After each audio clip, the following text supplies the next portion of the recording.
Señor, glorifícate en este tiempo de adoración y de alabanza que tu pueblo, redimido por tu sangre preciosa, te ha dedicado, como tú eres digno y como tú mereces, Señor, y a nosotros también nos deleita exaltar y alabar tu nombre, Señor. Y ahora tú sabes mejor que nadie que necesitamos de tu palabra, de tu orientación espiritual para cada uno de nosotros en este peregrinaje en el desierto de la vida, Señor, hasta que estemos en tu presencia. Por eso encomendamos, Señor, nuestro espíritu a que tu palabra nos ministra a cada corazón como cada uno precisamos. En Cristo Jesús. Amén, Señor. En el Evangelio de nuestro Señor Jesucristo según San Juan encontramos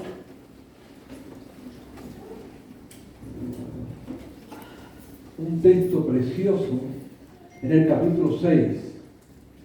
Dice el versículo 35, Jesús les dijo: yo soy el pan de vida.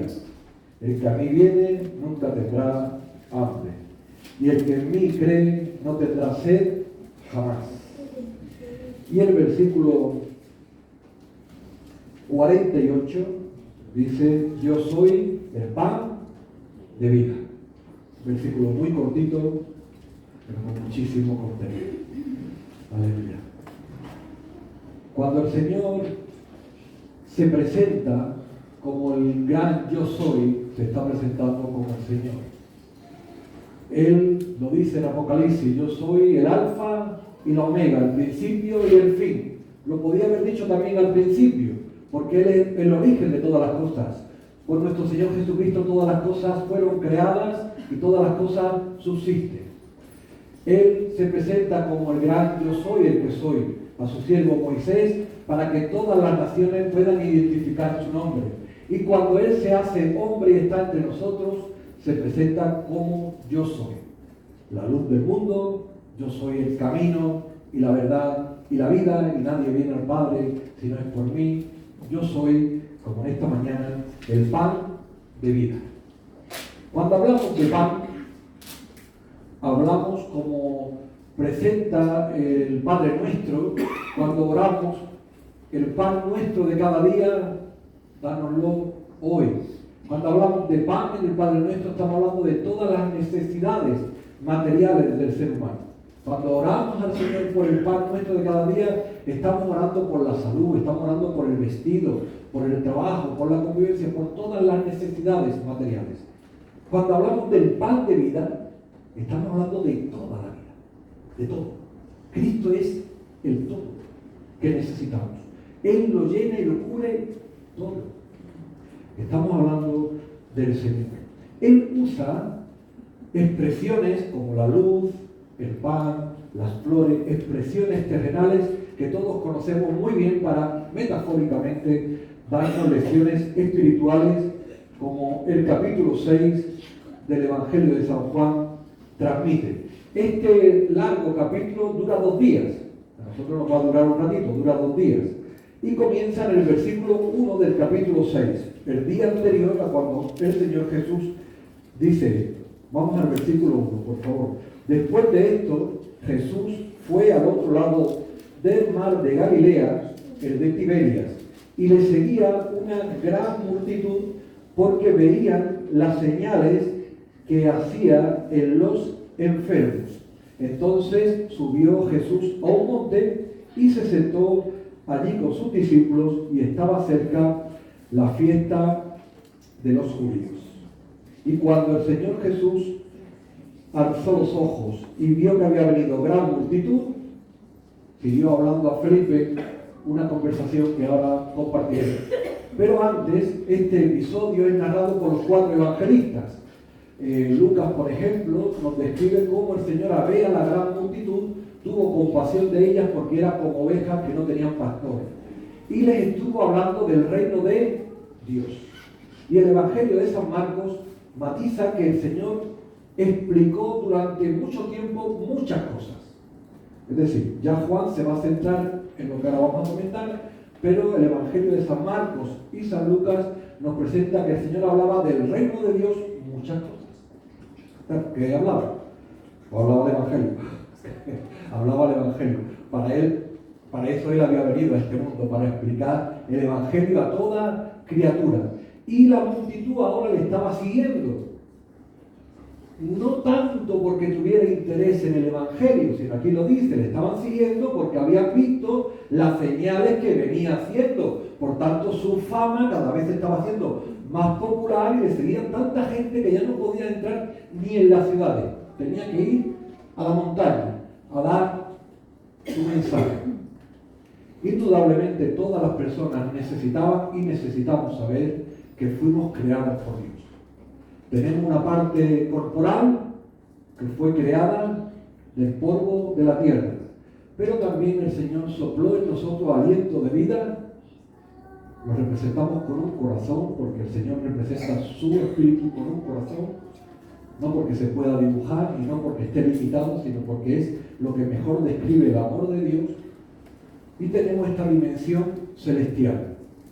Es decir, todas las personas tenemos necesidades terrenales, el alimento, el vestido, el aire, que le denominamos necesidades materiales. Pero todas las personas, todas, tenemos necesidades espirituales. No solamente de pan vivirá el hombre, sino de toda palabra que sale de la boca de Dios. Y para eso el Señor nos ha dado su espíritu, para llenarnos de Él. Pero claro, cuando el Señor viene porque tiene que venir. No porque fuimos creados, sino porque después de haber sido creados, ¿qué ocurrió? Que las personas nos rebelamos contra Dios.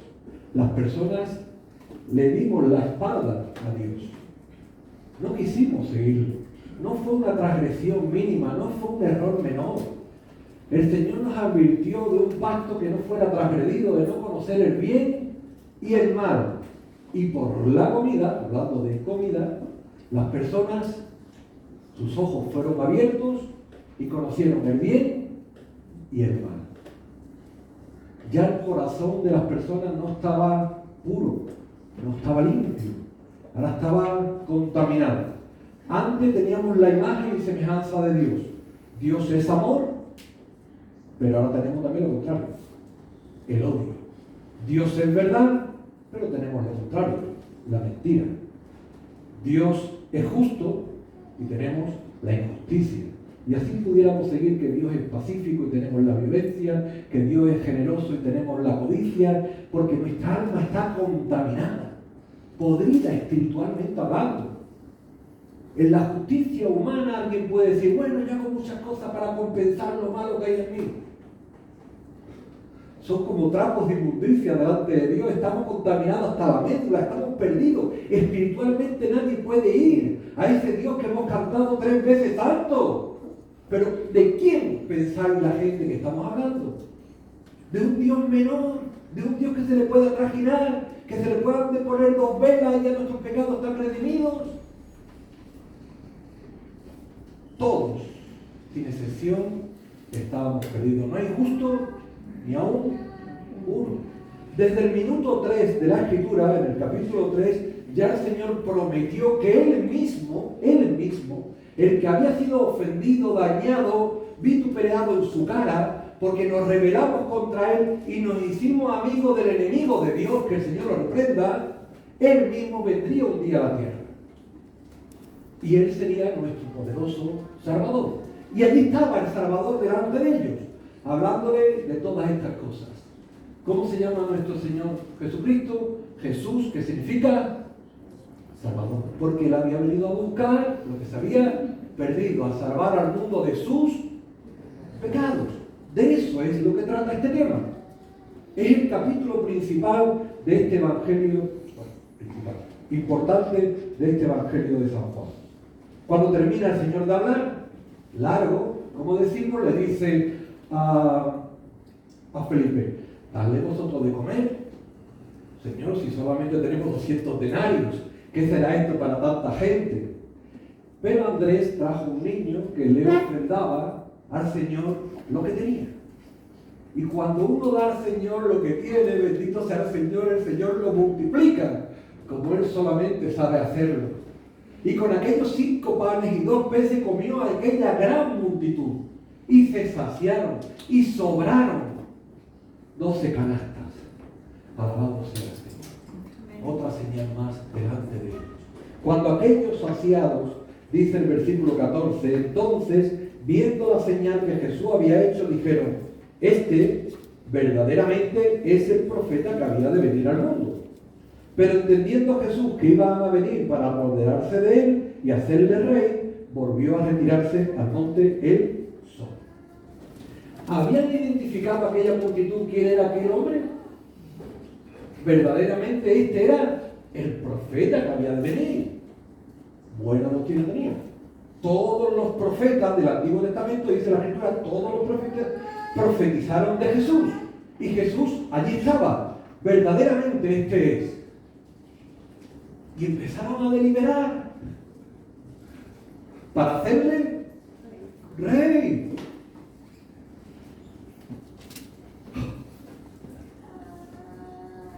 Claro, Jesús se apartó y se fue al monte solo con el Padre. Claro, que Él conoce bien lo que hay en los corazones de las personas. Dice en el capítulo anterior que cuando las personas vienen buscándole por las señales, el Señor no se fiaba de ellos porque sabía lo que había en su corazón. Hacerme rey. Ahora, ¿recordáis la historia de Samuel? ¿Qué le dijo en su cara el pueblo a Dios? No te están desechando a ti, Samuel, me están desechando a mí. Pero dile que los reyes le cobrarán tributos, le desilusionarán, llamarán de sus hijos al servicio militar, etcétera, etcétera. Ahí tiene el rey. Pero claro, ahora que está Jesús allí, dice, este es el rey estupendo. Este se opone al César, no nos cobra impuestos, si tenemos enfermedades nos sana, y encima, ¿cuánto es? Él no quería ser un rey terrenal. Si hubiese querido ser un rey terrenal, hubiese nacido en un palacio, que es donde nacen todos los reyes. ¿Dónde nació nuestro Señor Jesús? En un establo.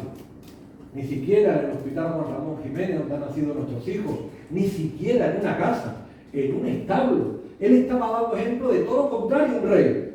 Él había venido a humillarse como un siervo sufriente. El siervo sufriente de Jehová estaba allí, delante de ellos. El esclavo, aquel que había venido a poner su vida en rescate por muchos. No he venido a ser servido.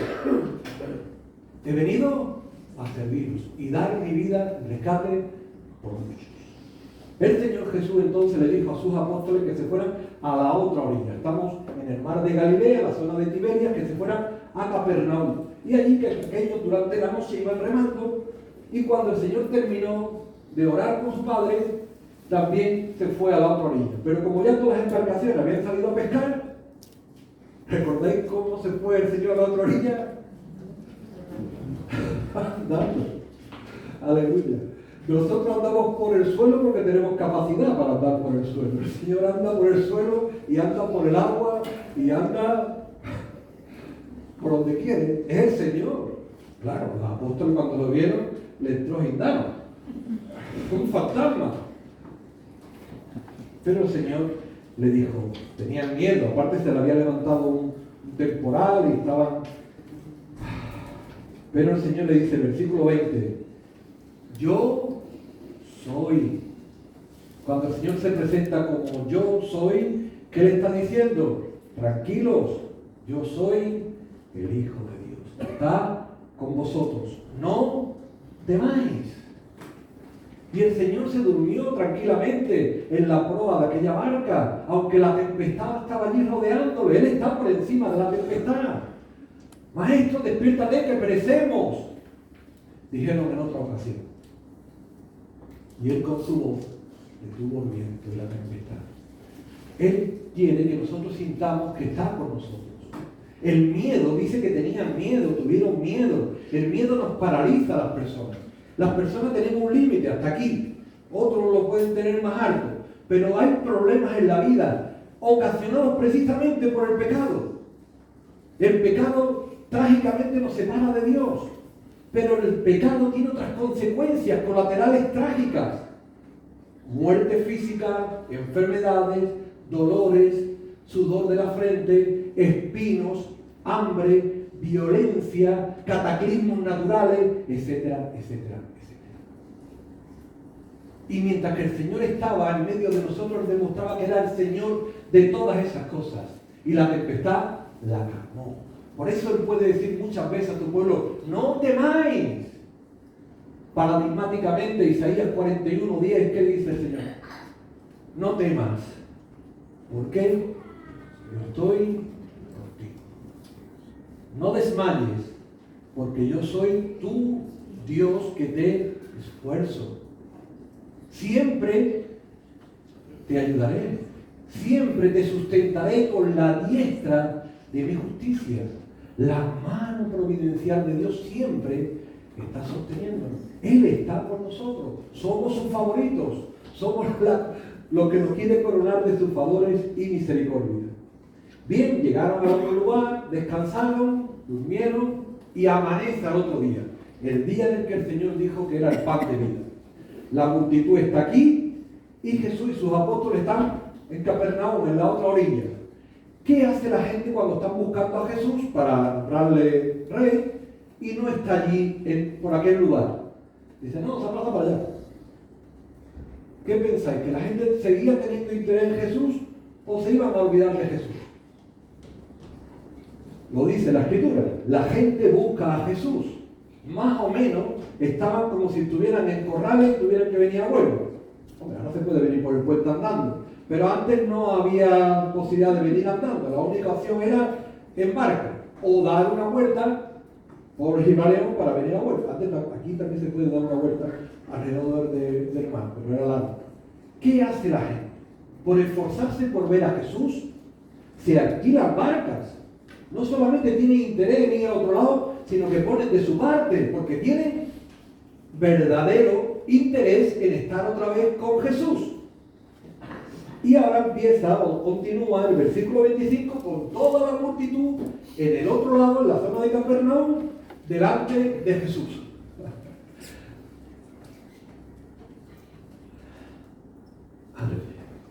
¿Tenía la gente interés en Jesús? Ahora lo vamos a ver. ¿Sabía Jesús el verdadero interés de la gente? Vamos a ver lo que dice el versículo 25 en adelante. Y hallándole al otro lado del mar, le dijeron, Rabí, ¿cuándo llegaste acá?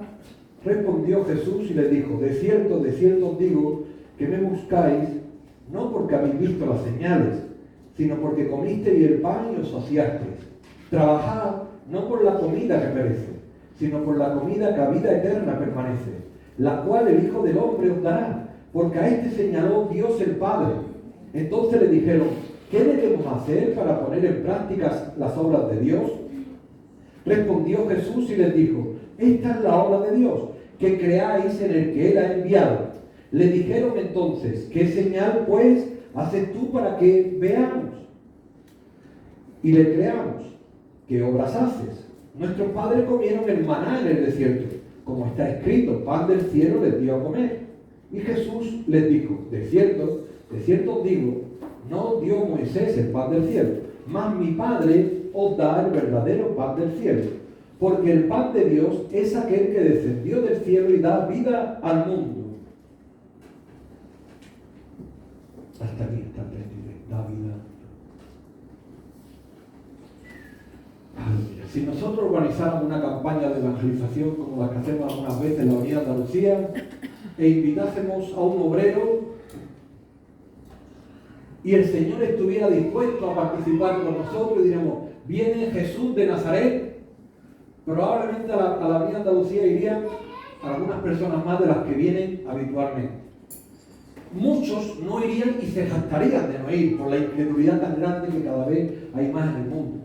Pero si el Señor Jesús hubiese estado antes en Madrid y hubiese hecho señales y prodigios y hubiese sanado enfermos, levantado paralíticos, resucitado a muertos, dando pan y librando necesidades de las personas, y luego hubiese estado en Sevilla y hubiese hecho lo mismo, y la popularidad estuviera saliendo en los medios de comunicación, cuando nosotros organizamos la campaña en la Avenida Andalucía, ¿cómo intuís vosotros que iba a estar la Avenida Andalucía? Abajo. Y en aquel momento, cuando la gente está esperando un milagro, otra señal de parte del Señor Jesús, dice, hoy no hay milagro. ya que habéis venido todos con interés espiritual, hoy os voy a hablar del verdadero motivo por el que he descendido del cielo. No para ir haciendo señales, curando, paracheando vuestras limitaciones materiales, sino para dar mi vida por todos vosotros. Maestro, es que nuestros padres comieron el maná en el desierto. Amén. El maná es tipo de nuestro Señor Jesús. Pero nuestro Señor Jesús es la provisión perfecta. Nos explicamos, cuando el Señor provee al maná, es una bendición para el pueblo que estaba en el desierto. No tenían capacidad para adquirir comida, porque tenían dinero. Pero Dios les hacía todos los días descender el maná. Y ellos eran sustentados por Dios. Si iban a otro lugar, Dios les daba el maná. Dios está con nosotros en cualquier lugar donde estemos. Pero ¿qué ocurría? Que al otro día tenían que volver a comer. Y cuando se hicieron viejos, dice la Escritura, después de terminar de comer, murieron. El maná era una providencia hasta que llegaran a la tierra prometida, donde es la tierra que fluye leche y miel. Es un maná transitorio. El Señor argumenta, si ahora Él estuviera todos los días, por ejemplo, paliando nuestras necesidades materiales, por ejemplo, todas nuestras enfermedades. Imagínense que hoy el Señor quita todas las enfermedades del mundo, todas las deudas, todas las que tienen hipoteca, deudas, todas las quita. La guerra, las hambres, todo lo quita hoy. O que nos lo quita de nuestra vida. Estaríamos contentísimos. Pero ¿qué ocurriría esta noche? Que no nos acostaríamos ya sin aflicción. ¿Qué ocurriría el otro día?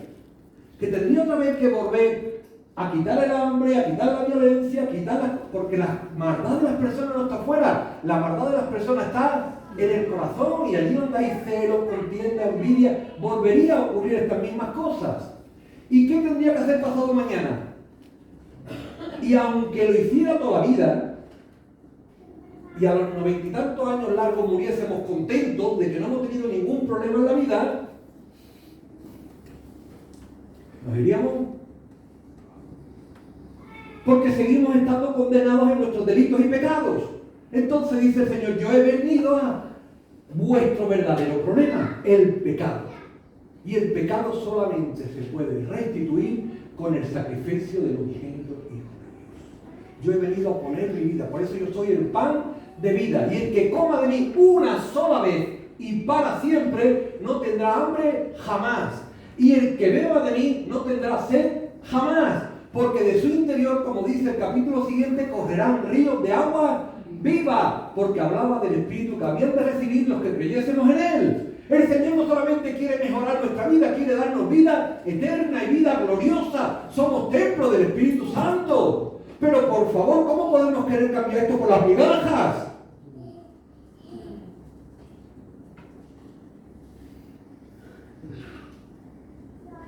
Maestro,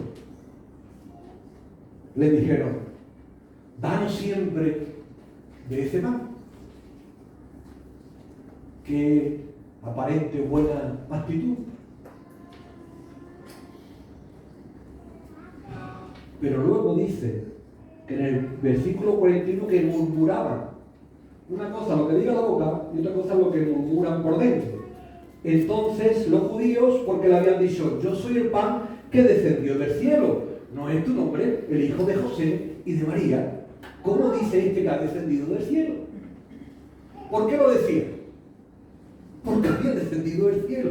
Porque era el verdadero pan de vida. Hasta 6 veces dice el Señor el glorioso mensaje del capítulo 6. Que el que crea en Él, Él lo resucitaría en el día postrero.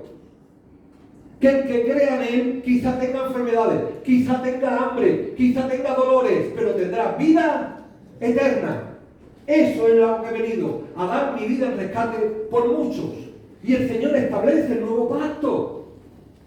Establece el nuevo pacto. En el Antiguo Testamento se sacrificaba para perdón de nuestros pecados un cordero. La paga del pecado es la muerte. Pero Dios no quería la muerte de ninguna persona, por eso animalitos se sacrificaba un cordero inocente. El padre de familia oraba por encima de la cabeza del cordero y simbólicamente nuestros pecados le han traspasado a aquel animal. que era sacrificado en nuestro lugar. En el Nuevo Testamento dijo el Bautista, este es el Cordero de Dios que quita el pecado del mundo. Ya no tenemos que sacrificar más corderos. ¿Por qué no tenemos que sacrificar más corderos? Porque Él tomó cuerpo para entregarlo por cada uno de nosotros, para pagar la deuda que cada uno de nosotros teníamos, para remisión de los pecados de cada uno. Llevó nuestras dolencias sobre sí mismo y tomó sangre para purificar perfectamente nuestros corazones, como solamente la sangre de Cristo tiene poder para hacerlo. Y aunque nuestros pecados fueran y contaminasen nuestro corazón como la grana, nuestro corazón iba a quedar blanco como la nieve. Aleluya. Aleluya. ¿Cómo reaccionan las personas a este mensaje? Maestro, hoy no va a haber milagro. Tampoco nos va a dar nada.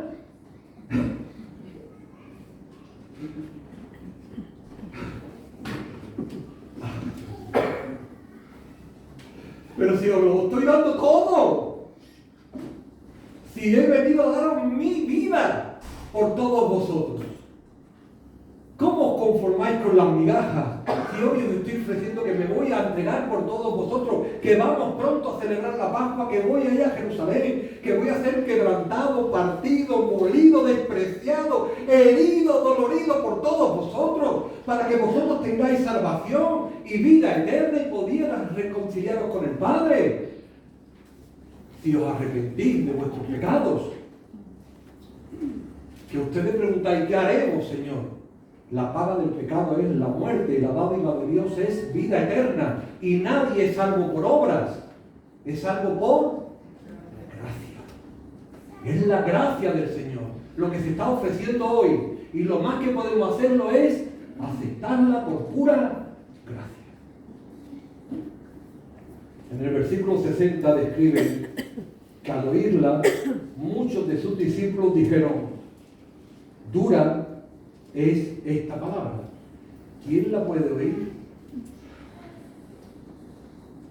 La palabra de ayer, que era la multiplicación de los panes y de los peces, ¡oh, qué bien! Este es nuestro rey. Vamos a seguirle donde haga falta. La palabra de hoy, que Él es el pan de vida, es dura. Es dura. ¿Quién la puede oír? ¿Quién puede masticar? Aquel que es dulce como la miel, cantamos. Y para ellos era dura, como si fuera una piedra. Duro están los corazones, como dice Jeremías. Corazones de piedra que solamente pueden ser emblandecidos cuando sienten el poderoso amor del Señor que se entrega por ellos y nos quebranta. Pero para ellos fue una palabra dura. Si el Señor le hubiese ofrecido un cheque en blanco para la deuda, ¿sabéis cuánto hubiese levantado la mano en la avenida Andalucía? Yo. Si le hubiese ofrecido pan, a dos manos alguno. A ver si, no sé, una vacuna para la salud para toda la vida. Yo. El pan de vida, que el que en mí cree tendrá vida eterna. No tenéis por qué saberlo, pero sabéis que empezaron a hacer la mayoría de la gente. Versículo 66. Desde entonces, muchos de sus discípulos volvieron atrás y ya no andaban con Él. ¿Os parece dura esta palabra? Es la palabra del Evangelio. Muchos no la quisieron recibir.